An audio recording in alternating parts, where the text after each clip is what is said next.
Got another theist caller in Germany, Jamen, who says that atheism is irrational, so we should have the burden of proof. How do you figure? Okay, hello. First off, thank you very much for having me on the show. Sure. I've been talking about this topic with some stranger on TikTok, and he really thought my arguments were interesting, he said, and he really wanted to show my arguments to the show because I didn't get real answers from anywhere else.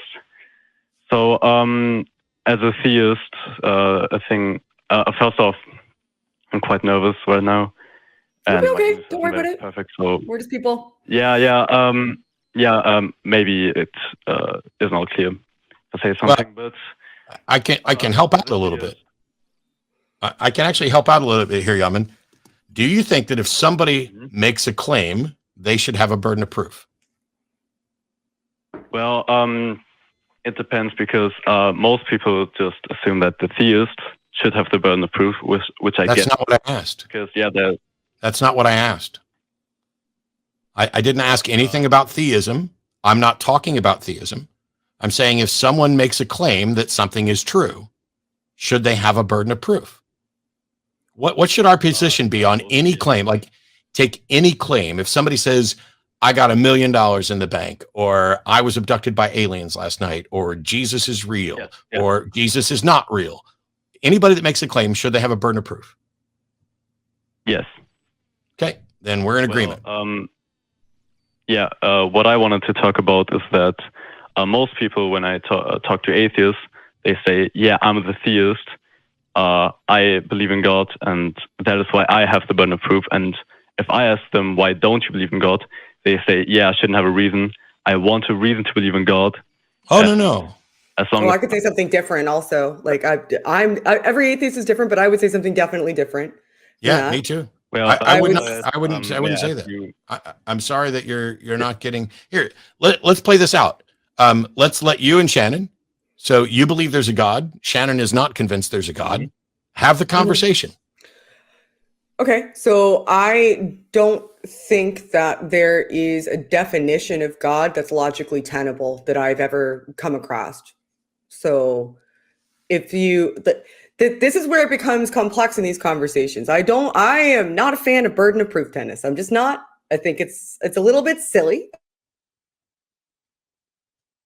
I think it's a way to have poor conversations, really, to be honest with you, because you're essentially just saying, oh, did I freeze? Am I back? You're back. Oh, I froze for a sec. I'm sorry. Sometimes my computer does. I think I'm back. Let me know if I am. Okay. So I don't like burden of proof tennis, I think is where I left off before I froze, because I think it's just a way to have poor conversations. It's instead of actually getting into the meat of a dialogue about what people believe in, why should people believe things or not, you're talking about who has the burden of proof endlessly to the point of frustration and infuriation, and nobody can have a good dialogue. So if you would like to have a conversation about why you believe in God and why I don't believe in God, I'm happy to do that. But it's what burden of proof? This might be a better question. What burden of proof do you think I have when I say that there's no logically tenable definition of God? I wanted to... I first wanted to ask you, do you deny God explicitly, or do you just not believe in it, but see the possibility? Which God? Like give me a definition of God. Like, because God is such an ambiguous, ubiquitous concept. You would have to really give me the definition that we're working with first, which is where the problem comes in, right? I don't think there's a logically tenable definition. What's your definition? Then we'll go from there. I'm not talking about any specific God. I'm just saying an independent being. Well, then I win. Logically tenable definition doesn't exist. Yeah, if you're not going to define the thing, you cannot ask someone what their position is on something and then refuse to define it. Right. Well, what is your position on Fergal, Burgle, Manergal, Burgle? Well, I just wanted to explain it. I wasn't finished. How I define God. Wasn't that question? Wonderful? Okay, I want to clarify something though, and that is how you define God isn't. I mean, it's important to talking about what you believe, but it doesn't matter. You could define God differently from what you believe in order to ask Shannon if she believes in that God.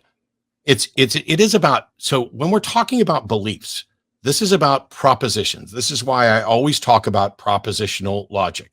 And so if you put forward a proposition, this particular thing exists in reality, and then you define the properties of that thing, that proposition is one that you can either accept or reject. If you reject the proposition, that is not the same as saying this proposition I have concluded is false. It just means I am either accepting this proposition, I am convinced it's true, or I am rejecting this proposition, I am not convinced it's true. And so when Shannon's asking you, which God are we talking about? Could you define the characteristics of God? That is the first step that anybody should be engaged in before they can answer the question, do you believe this? Whether it's about a God or not. It could be, do you believe that the Earth orbits the sun? And what you would need to do is define Earth and sun in orbit. This is true for everything. This has nothing to do with theism. So if you ask, yes, hey, are you convinced that a God exists? The first question we have to ask is, which God are you talking about? Give us a definition and we can tell you whether or not we're convinced. Yes, God, how I would, and like most theists will define it, is just creator outside of time and space, completely independent. And yeah, the rest is just from different religions, but that is just the core idea of God, that there's something outside of time and space that is all powerful. That creates. So in that case, I can answer this easily. I am not convinced that there is any such thing as a creator outside of time and space. I am not convinced that it's even possible for anything to be outside of time and space, or that outside time and space is even a cogent concept. In fact, I'll go so far as to say that I am convinced that as the default position, outside of time and space is absurd. And until you demonstrate that there is the possibility of something outside time and space, you're talking about absurdities.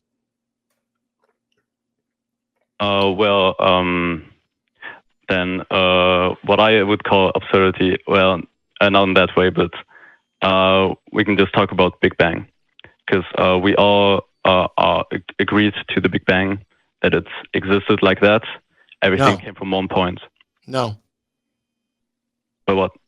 Are you denying science? So what I would say is that Big Bang cosmology represents the current best understanding and explanation for the facts that we have about the origin of the universe.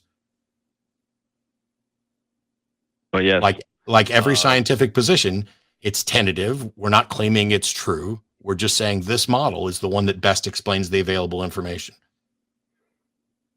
Yeah, but what most scientists say in documentaries and everything is that time and space happened there. It started there. That's what they assume. You know, and what one sec for a sec, Jamen. Let's just grant, for the sake of argument, let's grant you it, whatever. That's fine. But that still doesn't answer Matt's objection, though, which is that outside of time and space doesn't seem like it. That's why he used I can't do it. Flurgler, whatever it was, right? Because he's demonstrating. I can never pronounce it. What he's attempting to demonstrate there is that you can essentially propose anything imaginary in this spot. Like this flying spaghetti monster is the same sort of thing, right? You can propose an imaginary thing that has unprovable properties in any number of scenarios and assert it. If you don't have a testable, falsifiable proposition, right, we're kind of stuck. And so if you say that you're defining God as a creator who exists outside of space and time, I don't see how that proposition is testable or falsifiable.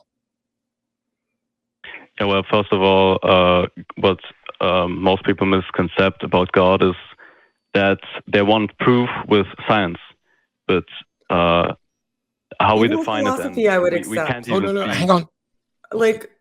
Hang on. Let Yaman say this. Well, you're saying most people have misconception because they want proof of God through science. So what's wrong with that? Yeah, no, because it's completely the wrong category. How do you know? Can't even see. How do you know? No, we can't even.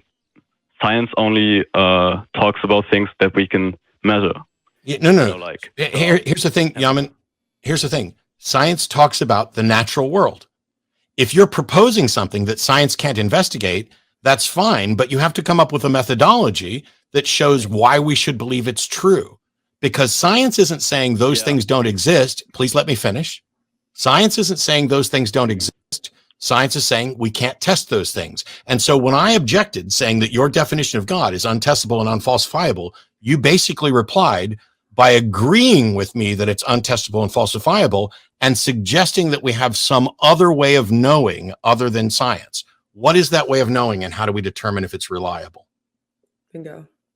One argument I have that no atheists, that's why I came onto the show, because no other atheists could kind of tell me a definite answer.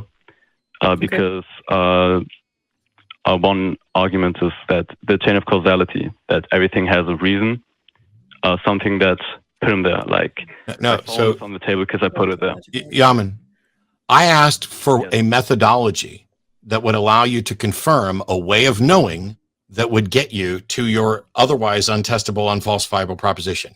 And instead of answering that question,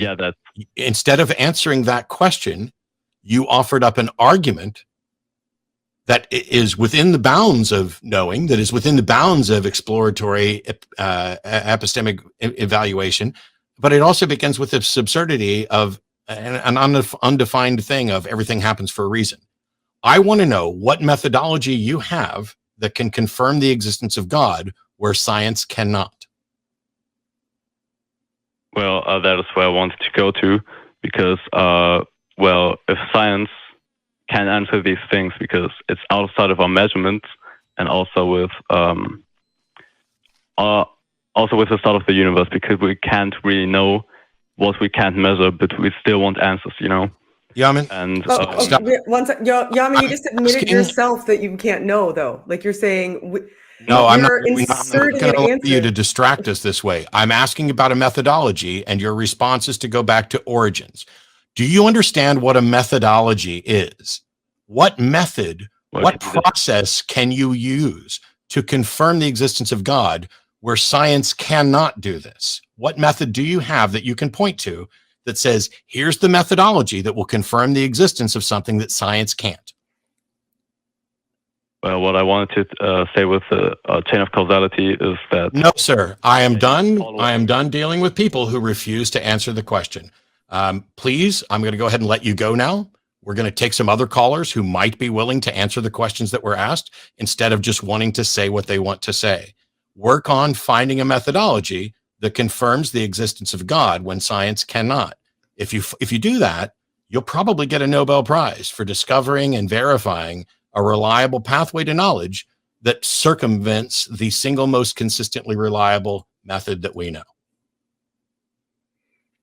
So change the causality of that best will get you to a sufficient cause, and then you label it God, and he also admitted he couldn't know.